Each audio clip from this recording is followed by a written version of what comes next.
दौड़ के आओ। क्या हुआ? ब्रू के 10 रुपीज सैशे में 33% एक्स्ट्रा। प्रेम, हाँ दौड़ के जाओ। कहाँ? 2 कप ब्रू बना के ले आओ। ब्रू के 10 रुपीज सैशे में अब 33% एक्स्ट्रा। दौड़ के चाहिए।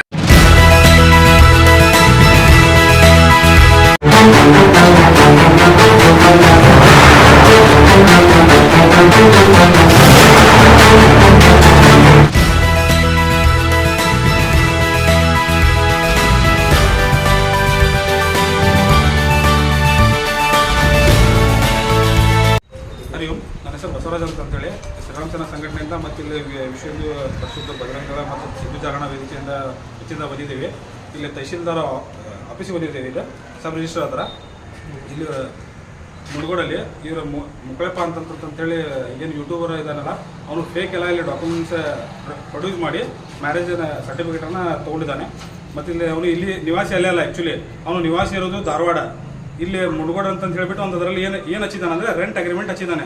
ರೆಂಟ್ ಅಗ್ರಿಮೆಂಟ್ ಯಾವತ್ತು ಅಪ್ಲಿಕೇಶನ್ ಹಾಕ್ಲಿಕ್ಕೆ ಬಂದಿದ್ದಾನ ಅವತ್ತು ಅದನ್ನು ತೊಗೊಂಡ್ಬಿಟ್ಟು ಹಚ್ಚಿದ್ದಾನೆ. ಮತ್ತು ಪ್ರತಿಜ್ಞಾ ವಿಧಿ ಅಂತ ಒಂದು ಹಚ್ಚಿದ್ದಾನೆ. But actually special marriage court ಆ್ಯಕ್ಟಲ್ಲಿ 6 ತಿಂಗಳಲ್ಲಿ ನಿವಾಸಿ ಆಗಿದ್ದರೆ ಮಾತ್ರ ಅದನ್ನು ಮಾಡಬಹುದಂತ ಇದೆ. ಬಟ್ ಅವನು ಇಲ್ಲಿ ನಿವಾಸಿ ಅಲ್ಲದೇ ಮಾಡಿದ್ದಾನೆ. ಮತ್ತು ಇದಕ್ಕೆ ಸಬ್ ರಿಜಿಸ್ಟರ್ ಅವರು ಯಾವುದೇ ದಾಖಲಾತಿಯನ್ನು ನೋಡ್ದೇ ಇದನ್ನು ಮ್ಯಾರೇಜ್ ಸರ್ಟಿಫಿಕೇಟನ್ನು ಇಶ್ಯೂ ಮಾಡಿದ್ದಾರೆ. ಮತ್ತು ಇದು ಕಾನೂನು ಪ್ರಕಾರ ಕಾನೂನು ಮತ್ತು ಅವರ ದುರುಪಯೋಗ ಮಾಡಿಬಿಟ್ಟು ಸರ್ಟಿಫಿಕೇಟ್ ಮಾಡಿದ್ದಾರೆ. ಮತ್ತು ಇದರಿಂದ ನಮ್ಗೆ ಹಿಂದಿರೋ ಮಾಹಿತಿ ಅವ್ರು ದುಡ್ಡು ತೊಗೊಂಡೆಲ್ಲ ಮಾಡಿದ್ದಾರೆ ಅಂತ ಇದೆ. ಅದನ್ನು ಎಷ್ಟು ಮಾಹಿತಿ ಇದೆ ನಮ್ಗೆ ಗೊತ್ತಿಲ್ಲ. ಬಟ್ ಕಾನೂನು ಪ್ರಕಾರ ಇದನ್ನು ಮಾಡಲಿಕ್ಕೆ ಬರಲ್ಲ ಅಂದರೂ ಅವರು ಮಾಡಿದ್ದಾರೆ. ಇವತ್ತು ನಾವು ಬಂದುಬಿಟ್ಟು ಅವ್ರ ಹತ್ರ ಡಾಕ್ಯುಮೆಂಟ್ಸ್ ಎಲ್ಲ ಕಲೆಕ್ಟ್ ಮಾಡಿದ್ದೀವಿ. ಮತ್ತು ಅವ್ರ ಮೇಲೆ ನಾವು ಕಂಪ್ಲೇಂಟನ್ನು ಮಾಡ್ತಾ ಇದ್ದೀವಿ. ಆಮೇಲೆ ಇವ್ರ ಮೇಲ್ಗಡೆ ಇರೋ ಅಧಿಕಾರಿಗಳು ಹೇಳ್ತಾರೆ 30 ದಿವಸ ಇಲ್ಲಿ ರೆಸಿಡೆನ್ಸಲ್ಲಿ ಇದ್ದರೆ ಮಾಡ್ಬೋದು ಅಂತ ಹೇಳ್ತಾ ಇದ್ದಾರೆ ಅವರು. ಬಟ್ ಅವ್ರು 30 ದಿವಸ ಅಲ್ಲ, ಒಂದು ದಿವಸನೂ ಇಲ್ಲವ ಇಲ್ಲೇ.